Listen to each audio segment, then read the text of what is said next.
one person I really saw, on your heel edge, you got a lot of movement going on there, Josie. That was really good. Really, really good. So without diving too deep into what felt good, what felt bad, let's just try and use this practically outside of just actually twisting the board all the time. As we go down here, you guys kind of felt a varying degree of being able to get the board a little bit or a lot bit, right? We tried to contrast and get more or less. Think about how much you need to pop the board out as you go for a turn and just hold it at that degrees. So rather than just being the board straight, as I get onto my edge, I'm going to twist it a little bit and keep it on that twist on the way through my turn to start changing the shape of my turn. Not necessarily the size, but the shape of the trail I leave in the snow. As I kind of do more of that movement, I create a wider track, control my speed a lot more. As I do less of that movement, there's less resistance, the board's free to pick up a little bit more speed. That kind of makes sense. So Ben, one thing I'm seeing when you kind of move across the hill on your heel edge is you kind of brace with that back foot to slow down a little bit before you start your next turn, right? Just get into that turn instead of slowing down before, and then think about how much of this to use while you're in that turn to help you slow down while you're turning. So if we go over onto the ridge line, I'll show you guys me varying up my turn shape as well and as clearly as I can. And I'll try and keep the size of my turns the same and just keep changing the shape of my turn. And hopefully you'll see some differences in the speed I travel as well. That kind of makes sense? Nice, and then we can try it for ourselves practically as well. So I just wanted to stop here just to get here. I call this the Star Wars Death Star run. After the level 1's out the way, we'll start riding in here, but you kind of go in at that tower and it's just a gully and you can't get out of it once you're in it. You just have to ride it all the way to the end. But there are a few gnarly bits where there are some pretty high walls where you just kind of have to point it straight and go and hope for the best. We get in there after the...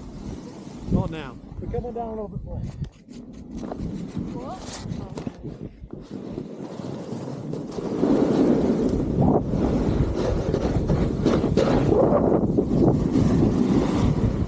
Yeah, it's pretty cute.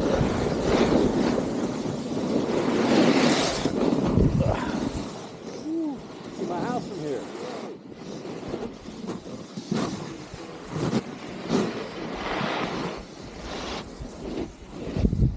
Nice. And this can be a pretty hard thing to demonstrate, so I'm going to do my absolute best. But try and see my varying shapes by me thinking about that kind of little slidey movement of kicking the feet out and slowing myself down or allowing myself to speed up by using more or less of that. There we go.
Did I do it or not?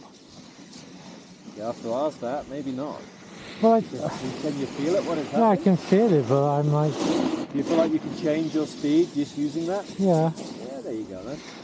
I don't really get it. You don't really get it? Here's the case of... It's supposed to be swishing the back foot out more. Kind of, not just the back foot, but just the whole board as a whole. We'll wait for Josie to calm down. So we can kind of I think it's like setting an angle and brushing it at that angle. pretty much, just holding it kind of consistent to help the speed get controlled a bit more. That's great.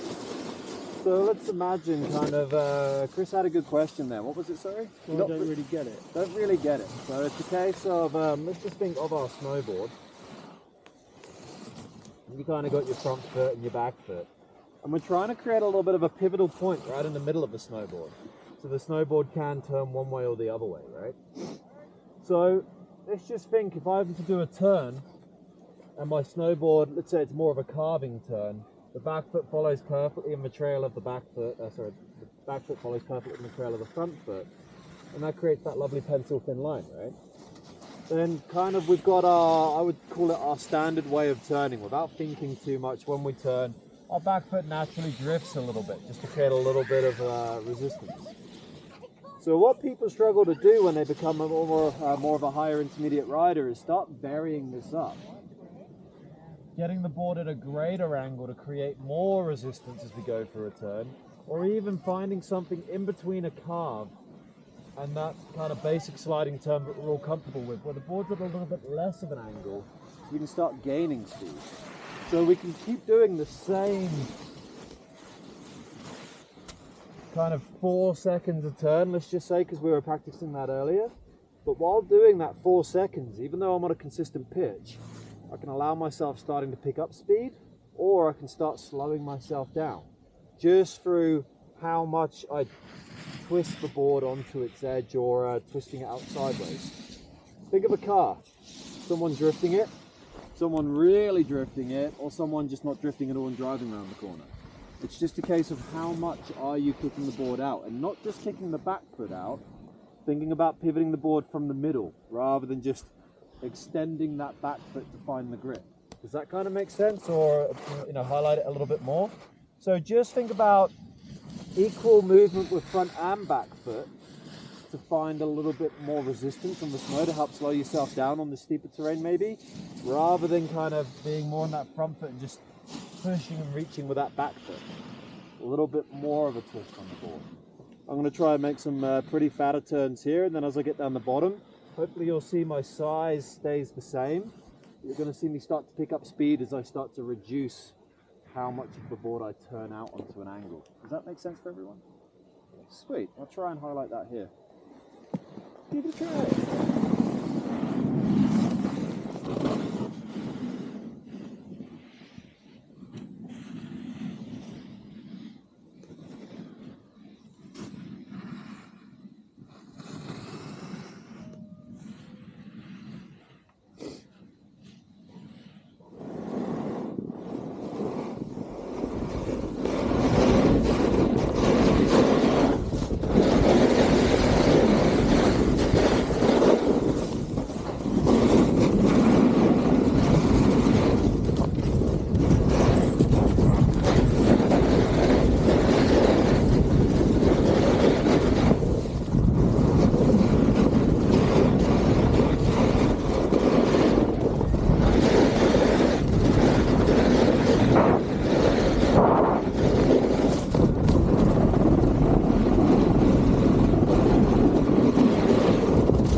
Kind of favour their style of riding, so you're really into carving, so you kind of rely less on a little bit more of a twisting, right? So is it a case of we initiate a turn and then we're using this wiggle method to set the angle that we want the board to go across the hill? It's kind of the angle of the board throughout the turn. A really good way for you to think about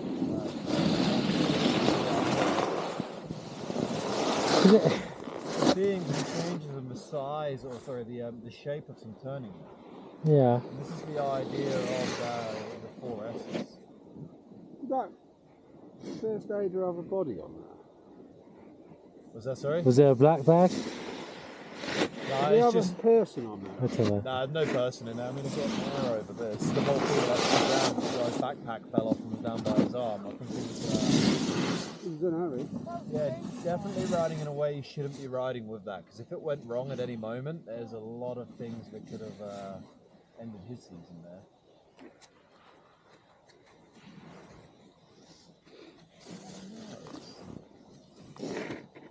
Josie here is actually keeping a real nice consistent speed, but I'm looking up the hill at the turns shapes, and the shapes are changing. It's coming down, which is quite nice to see. It's quite a weird thing. This is something we'll go into for A&I a little bit later and for level 2, but looking at the trail people leave in the snow as opposed to looking at what they're doing is another way of analysing. Did anyone feel a benefit of this up there? It's a weird little movement to try and put into our riding. There's something here I said to Kieran. Kieran, you really enjoy carving, right? Yeah. Can you Slav?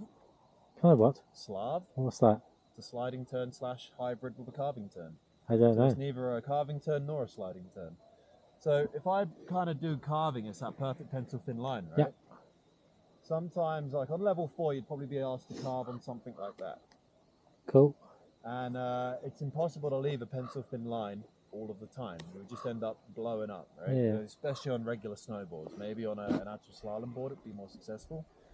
So it's an idea of while I'm carving, I'm just going to break free of that perfect edge lock, and I'm just going to make, rather than a line that wide, I'm going to make a line that wide. Yeah.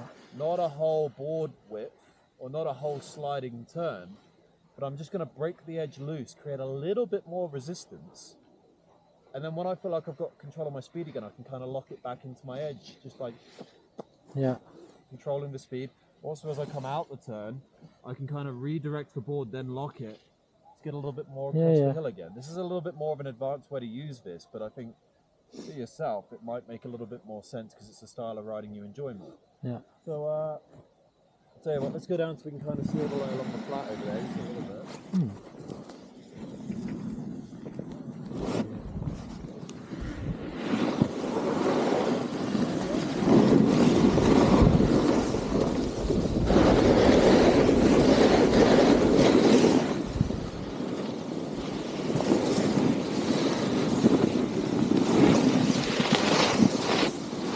So I'll try and highlight the use of this, the practical use of this, and it directly relates to those kind of 4 S's in the flow stage. But I'm going to try and demonstrate it at a much higher level and a much more difficult way to make it happen, but hopefully in a way where it makes it a little bit more visible. Rather than, we all know what a carved line looks like, right? I'm going to do some carving, but in moments where I feel like my speed is getting too great, it won't look like I'm not carving, but you'll just see my lower body start bringing the board out a little bit just to help me control the speed. And then I'm going to lock it back into my carve. It's the same kind of theory I use when I'm doing it on the sliding turns up there. But let's see if we can have a look. Any questions on that? Nice. See if I can do it. Try and pick where my perfect pencil thin line becomes a little bit wider, just to help me control speed.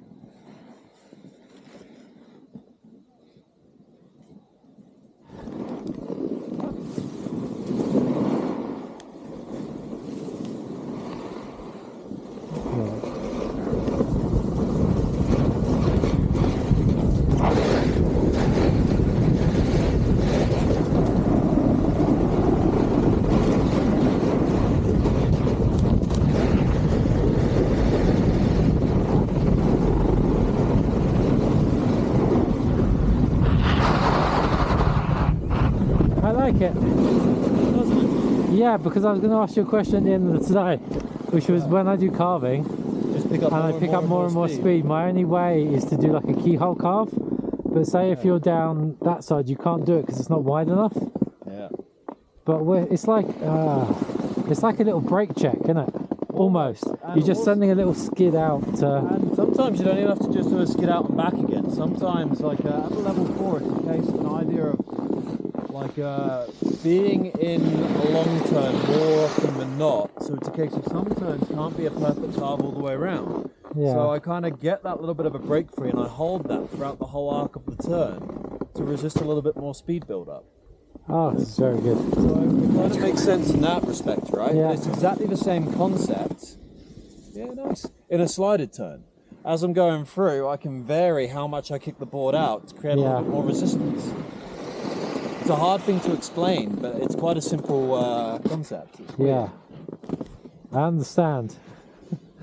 You felt it, you could see it happening. Did anyone see it happen when I did it?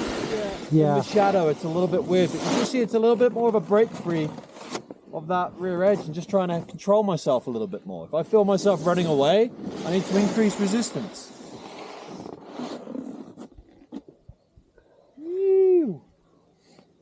And it's that same kind of movement, it's just more of a subtle one. Same as that little push and pull. Nice. So for everyone, now that we're all together, was it a little bit more apparent when I did it there? Yeah. You just kind of see me in that pencil fin, and I was picking up a bit of speed, so I'm just going to just twist the board a little bit more to create more resistance. It's the same kind of idea, but while we're doing short turns, or not short turns, sorry, sliding turns. If I feel like I'm picking up too much speed in this terrain, and I want to kind of keep a consistent speed, or maybe even slow it down, maybe, you know, however much I kick the board out, maybe I want to increase that to create more resistance on the snowboard, create a wider track in the snow behind me. So let's just take this idea all the way down to the lift. Try and make some skinnier lines behind you as you turn. Feel yourself speed up. Or I'll tell you what, try and find a nice constant speed, and as the terrain changes, without changing the size of your turn, just again change the shape of it so that you can still stay moving at the same speed the whole time, just through changing how much you let the board slide out, drift. Yeah, one little tactic. Let's go all the way down to the left.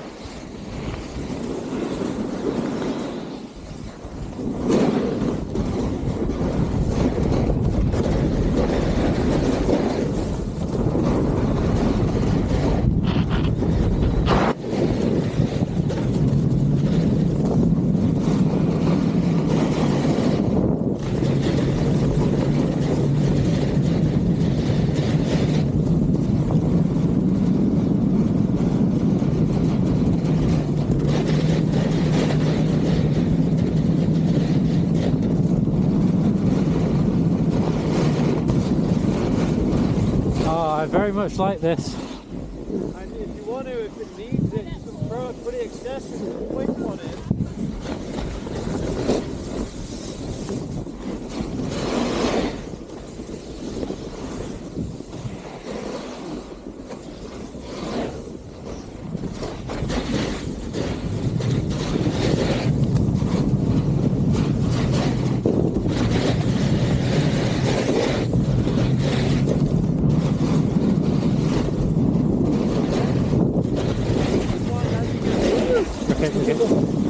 As you get lower, you're able to get more of a powerful, Yeah, without having traction back into that line. it's a lot easier on the hillside to By the way, I find it easier on the toe side, but I think that's because of my skateboard background. yeah, that's cool though, I like it. It's kind of weird. On rails, I hate doing board slides, but I love doing. Yeah. So I think it's just the practice.